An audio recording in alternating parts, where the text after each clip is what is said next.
This is Clayton Thomas-Muller. I'm here in the Bakken oil formation in North Dakota on the traditional territory of the Mandan, Hidatsu, and Arikara, known as the Fort Berthold 3 affiliated tribes. I'm with Alex Patterson of the Manitoba Energy Justice Network. Alex, why did you travel down here to North Dakota to come and be a participant at the Extreme Energy Summit?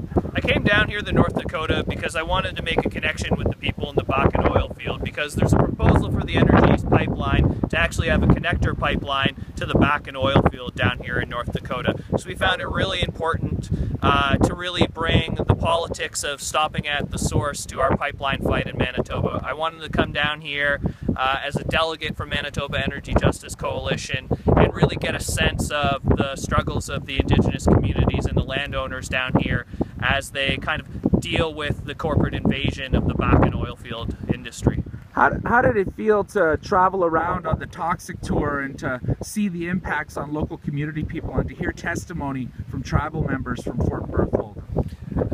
I think the thing with coming down to the Bakken oil field is it's not like the tar sands. You don't see the immediate environmental devastation. It's more of a subtle devastation. But what you do see from coming and listening to the tribal people here is that they have a cascading social consequences immediately from the influx of the oil industry.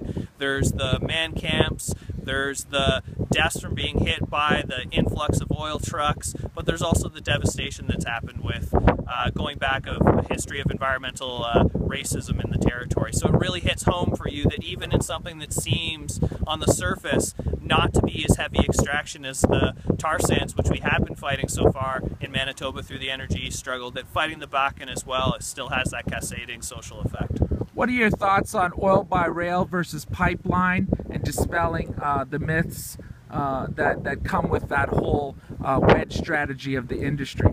Well, I think that it exactly is that, a wedge strategy. There's no oil by rail company that said it's going to shut down when there's a new pipeline built. Those two companies are going to compete, and they want to get as much oil out of these places as they humanly can, and that means both oil and rail. So that's why we're down here at a Stop It at the Source type campaign at the Extreme Energy Extraction Summit. We're here to say that none of these methods of oil transportation are appropriate. They have really bad environmental consequences, and for someone who's coming at it from an earth rights perspective, whether it's a bomb train or it's a exploding pipeline, it still harms the earth, it still pollutes our water, and it still destroys communities.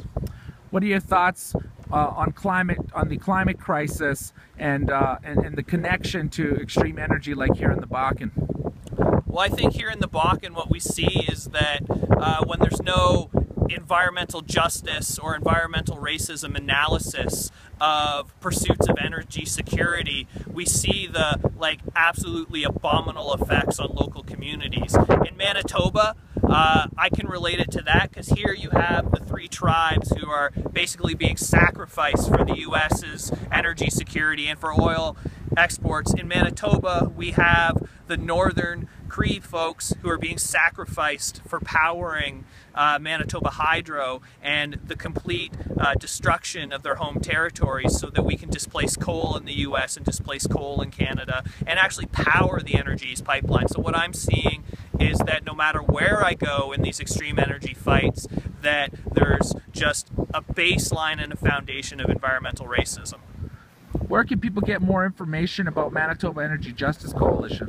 You can check out our website, and that's noenergyeastmb.org, or you can check us out on Facebook under Manitoba Energy Justice Coalition. And do you guys have a Twitter? We have a Twitter. We have MB Energy Justice. Hey, thanks a lot, Alex. My pleasure.